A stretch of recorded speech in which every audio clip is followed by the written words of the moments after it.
Oke guys, sebelum melanjutkan, jangan lupa like dan komen. Dan yang baru bergabung, jangan lupa subscribe dan aktifkan loncengnya.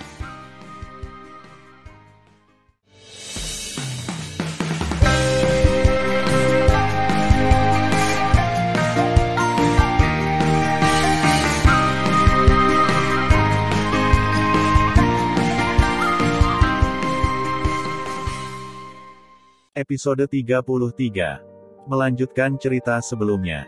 Tan Yun melemparkan cambuk ke tanah, berbalik dan menatap Sen Subing sambil tersenyum. Bodoh, mulai sekarang, jika aku mencarimu, aku akan secara pribadi menunggumu di luar kamp militer wanita. Kedua bersaudara itu baik-baik saja.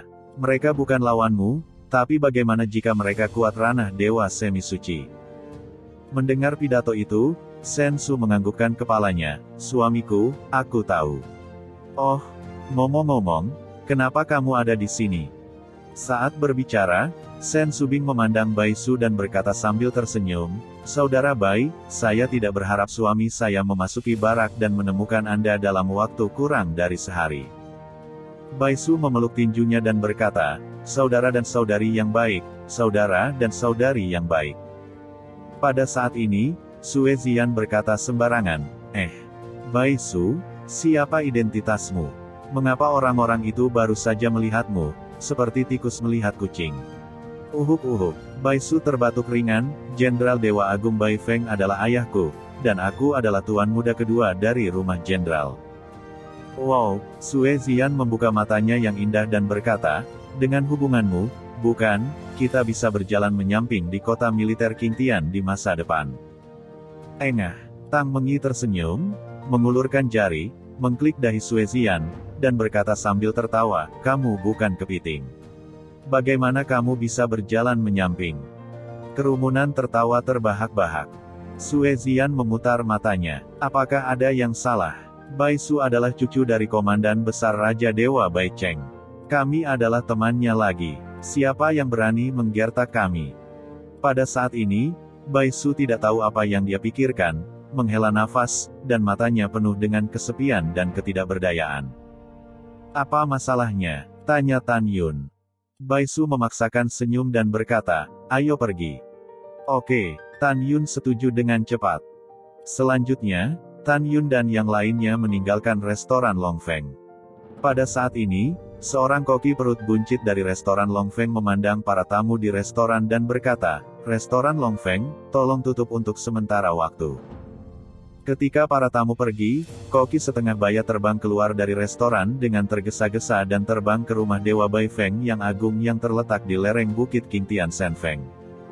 Pada saat yang sama, grup akun tentara ilahi bintang 6. Di tenda militer yang didekorasi dengan mewah, Liang Lu, yang lengannya sebelumnya patah oleh Sen Subing, tulangnya yang patah terhubung.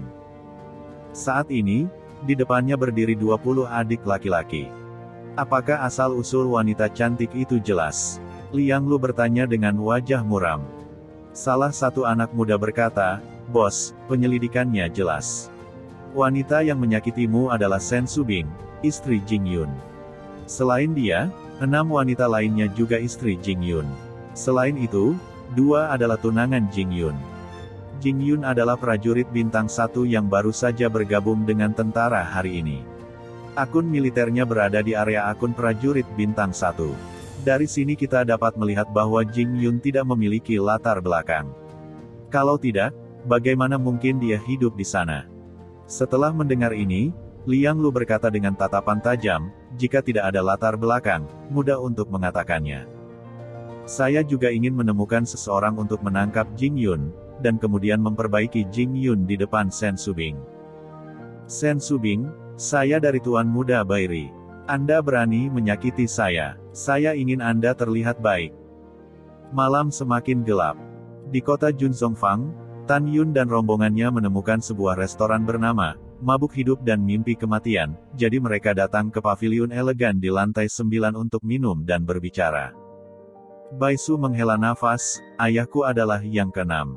Dia adalah putra yang paling tidak dipedulikan kakekku. Jadi, sial. Berbicara di sini, Bai Su mengambil kendi anggur dan menuangkan minuman keras. Tan Yun sedikit mengernyit, "Saudara Bai, saya mendengar seseorang berbicara ketika saya pertama kali memasuki barak hari ini. Memang benar kakekmu secara bertahap acuh tak acuh terhadap ayahmu karena tidak ada dewa prajurit di 100 juta tentara sihir ayahmu selama 3000 tahun berturut-turut." Bai Su berpikir sedikit, itu benar, tetapi akar masalahnya tidak demikian. 3000 tahun yang lalu, 6 saudara laki-laki ayah saya ingin bersaing untuk posisi panglima, jadi kakek saya dan 6 putranya membuat perjanjian persaingan yang adil. Perjanjian itu dibagi menjadi 2 bagian. Pertama, lihat bawahan siapa yang bisa muncul sebagai dewa prajurit terkuat. Item kedua adalah untuk melihat siapa bawahan yang berani dan pandai bertarung, serta memiliki prestasi yang luar biasa. Periode penilaian perjanjian adalah 5000 tahun. Item kedua adalah prioritas utama. Namun, tahun penilaian telah berlalu 3000 tahun, tetapi selama 3000 tahun ini, ayah saya telah kehilangan secara menyedihkan di item pertama dan kedua. Aku benar-benar merasa sedih untuk ayahku. Bai Su tertawa pahit dan menangis sambil minum dengan liar. Dia meletakkan pot anggur dan berkata, "Saudara Jing, saya pikir ayah saya adalah pria yang sangat jenius. 5 paman saya hanyalah biasa. Bukannya strategi ayahku tidak bagus, tetapi jenderal bawahan ayahku benar-benar terlalu biasa-biasa saja dibandingkan dengan jenderal 5 paman. Karena itu, pasukan ayahku sering dikalahkan ketika bertarung dengan iblis asing, tetapi pasukan 5 pamanku telah memenangkan satu demi satu kemenangan. Itu dikenal sebagai 5 jenderal dewa harimau di antara 300 jenderal dewa." Jenderal lain diam-diam mengatakan bahwa ayahku adalah tikus yang tidak bisa digunakan kembali. "Kakak Jing, kamu tahu, sungguh menyakitkan memikirkan ini. Sakit. Mungkin Bai Su minum terlalu banyak, atau Bai Su tertekan terlalu lama." Dia berkata, dia benar-benar menjadi gila dan menangis di atas meja. "Kakak Jing, tahukah kamu, benci aku untuk saudaraku. Tidak ada gunanya membenciku. Akulah yang terlalu bodoh, dengan bakat, dan kecerdasan yang biasa-biasa saja, ini aku. Oh, aku tidak berguna." Melihat Bai Su yang terisak dan menangis, Tan Yun tidak langsung menghiburnya. Setelah dia hampir menangis, dia berkata, "Saudara Bai, saya memiliki sesuatu untuk ditanyakan, saya tidak tahu apakah harus bertanya." "Saudara Jing, katakan." Bai Su berkata, menyeka air matanya. Tan Yun bertanya dengan santai, "Apa pendapatmu dan ayahmu tentang Hongmeng Supreme?" Bai Su berkata dengan jujur, "Keluarga kami telah membahas masalah ini. Karena di masa lalu, leluhurku juga adalah Raja Dewa Bai Zongyong. Karena dia menyesal telah mengkhianati Hongmeng Supreme, dia ingin mati dan akhirnya mati di luar wilayah. Sebelum kematiannya, lelaki tua itu mengatakan bahwa jika tidak dikultivasikan oleh Mahaguru Hongmeng, tidak akan ada Bai Zongyong. Namun, dia mengkhianati Mahaguru Hongmeng. Oleh karena itu, mari kita keturunan keluarga Bai tidak membantai keturunan dari 10 keluarga ilahi dari mantan bawahan Mahaguru Hongmeng." Karena ini, Tuan Lingxia Tianzun marah. Sejak itu, keluarga Bai kami telah ditekan oleh Lingxia Tianzun di mana-mana. Itu juga karena ada pertengkaran sengit dalam keluarga Bai. Ayah saya berkata untuk mengingat pelatihan leluhur, tetapi kakek dan 5 paman saya tidak setuju. Mereka percaya bahwa jika kita bertemu 10 keluarga suci di bawah komando mantan tuan tertinggi Hongmeng dan tidak membunuh mereka, keluarga Bai akan menghadapi bencana kehancuran besar lagi. Karena itu, sejak saat itu, ayahku telah ditolak oleh 5 paman. Sebenarnya, ayah saya tidak menyalahkan kakek dan 5 paman saya, karena ayah saya tahu bahwa kakek dan 5 paman saya juga berterima kasih kepada Tuan Hongmeng Supreme. Hanya saja rasa syukur di hati mereka rentan dibandingkan dengan kemuliaan keluarga. Setelah mendengar ini, Tan Yun bangkit, mengambil gelas anggurnya dan berkata dengan bangga, "Saudara Bai, karena kamu menganggapku Jing Yun sebagai saudaramu, aku berjanji bahwa denganku, aku akan membantu ayahmu untuk naik ke posisi Komandan Agung. Dalam 2000 tahun ke depan. Ini adalah janji saudara padamu." Tan Yun menggelengkan kepalanya dan tersenyum, tetapi Bai Su, yang telah menangis sebelumnya, mabuk dan tidak sadarkan diri saat ini dan tidak mendengar kata-katanya sama sekali. Pada saat ini, Sen Subing memandang Tan Yun, mengangguk dan berkata, "Suamiku, Bai Feng memiliki karakter yang baik. Kita harus membantunya di masa depan." "Ya," Tan Yun mengangguk, lalu mengangkat gelasnya dan memandang Ouyang Duantian dan berkata, "Paman, ayo minum." "Hehehe, bagus." Ouyang Duantian memandang calon menantunya, yang semakin puas. 2,5 jam kemudian, malam semakin larut. Ketika Tan Yun dan yang lainnya sedang mabuk, mereka tiba-tiba mendengar suara keras masuk ke telinga mereka dari bawah. Tan Yun melepaskan kesadaran ilahi yang sebanding dengan semi suci kelas 2, menyelimuti seluruh restoran dan menemukan sekelompok tamu tak diundang di lobi di lantai pertama. Total ada 100 orang yang datang. Tan Yun mengenali salah satunya. Itu Han Sui. 100 orang yang tersisa adalah prajurit sihir bintang 9. Pada saat ini, Han Sui memandang penjaga toko restoran dan berkata, "Apakah kamu melihat anak ini?" Saat berbicara, Han Sui melepaskan kekuatan magis dan memadatkan gambar. Pria di gambar itu adalah Tan Yun. Melihat hal ini melalui indera spiritualnya, Tan Yun mengirim pesan kepada Sen Subing dan yang lainnya, "Seseorang ada di sini, jangan membuat keributan." Setelah itu, Tan Yun menemukan melalui pengetahuan spiritualnya, penjaga toko berkata, "Tuan Guan, tunggu sebentar, saya akan menelepon orang-orang dan menanyakan apakah mereka pernah bertemu." Guan Zan mengangguk dan berkata, "Cepat pergi." "Ya," penjaga toko bergegas pergi dan bertanya kepada orang-orang. Pada saat ini, Guan Zan sangat marah dan berkata, "Sial, kami telah mencari sepertiga restoran, dan kami belum menemukan Jing Yun. Bajingan ini, bahkan orang yang aku terlibat dalam pertempuran ini, dipermalukan. Jika aku menangkapnya, aku harus mengulitinya." Di pavilion di lantai 9, Tan Yun mengambil kembali pengetahuan ilahinya dan berkhotbah kepada orang-orang, "Guan Zan telah membawa orang-orang kepadaku." Sue Zian berkata, "Saudara ipar, kekuatan apa yang datang dari orang itu?" Tan Yun berkata, "Ada 101 prajurit bintang 9, ditambah Han Sui, total 102 orang." Sue Zian berkata dengan sembrono, "Dengan kekuatan mereka, saudara ipar, kamu dapat membunuh mereka dalam hitungan menit. Biarkan saja mereka muncul, kami tidak takut pada mereka."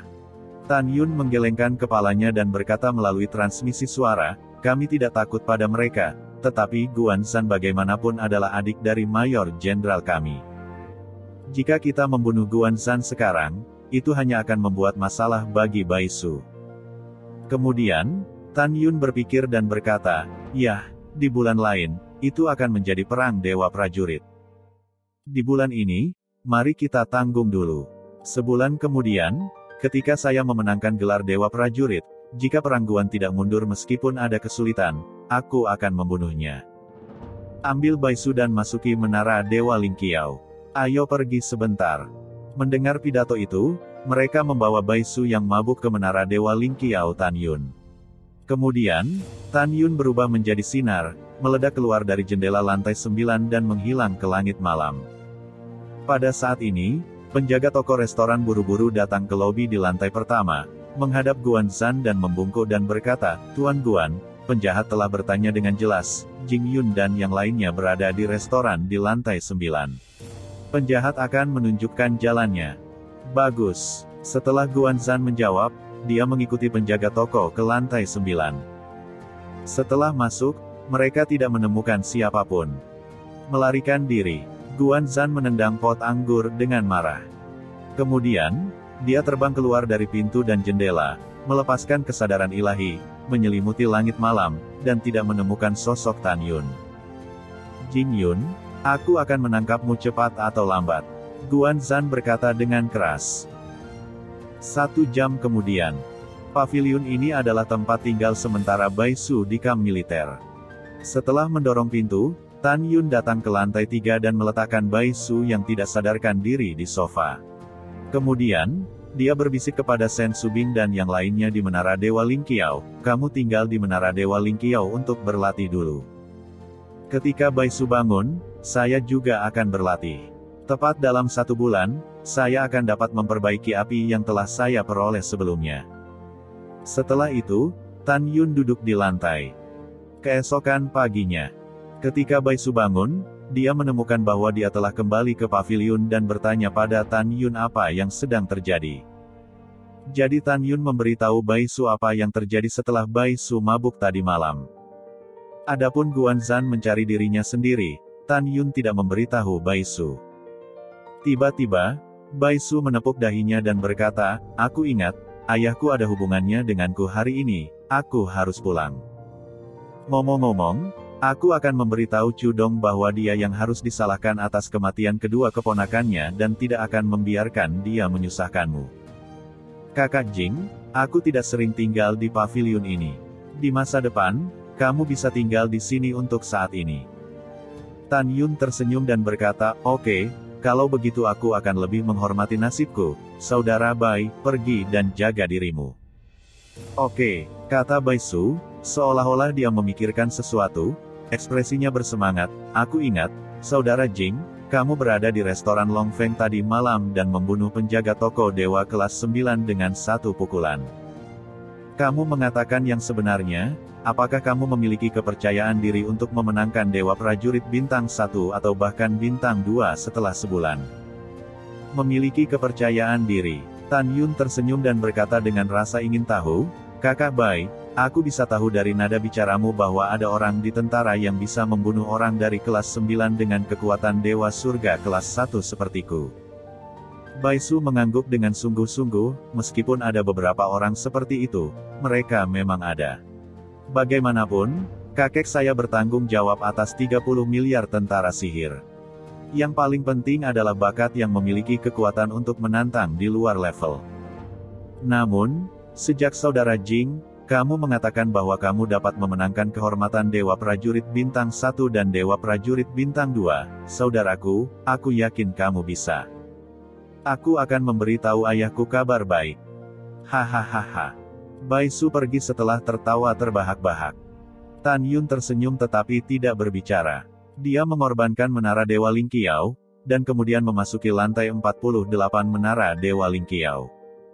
Tan Yun duduk bersila, dan cincin abadi sering berkedip, menawarkan api dengan atribut es dan atribut api yang diperoleh di kota Qingyangfang. Tan Yun berkata sambil tersenyum, Bing Yun dan Zixin keluar untuk memurnikan api. "Hihi, terima kasih, Tuan." Dengan suara nakal dan indah, sinar ungu terbang keluar dari telapak tangan kanan Tan Yun dan berubah menjadi Zixin. Ho ho. Dalam sekejap, Zixin berubah menjadi api Hongmeng ungu, menyelimuti api dengan atribut api, dan mulai melahapnya dengan gila-gilaan. Pada saat berikutnya, seberkas cahaya biru terbang keluar dari telapak tangan kiri Tan Yun dan berubah menjadi Bing Yun yang mengenakan gaun biru es. Binger melihat api es di sampingnya. Dia masih kedinginan dan membungkuk pada Tan Yun, "Terima kasih, Tuan." "Sama-sama, perbaiki dengan cepat." Tan Yun tersenyum dan melambaikan tangannya. Ya, suara Binger baru saja jatuh dan berubah menjadi nyala es Hongmeng biru es, menutupi semua api es.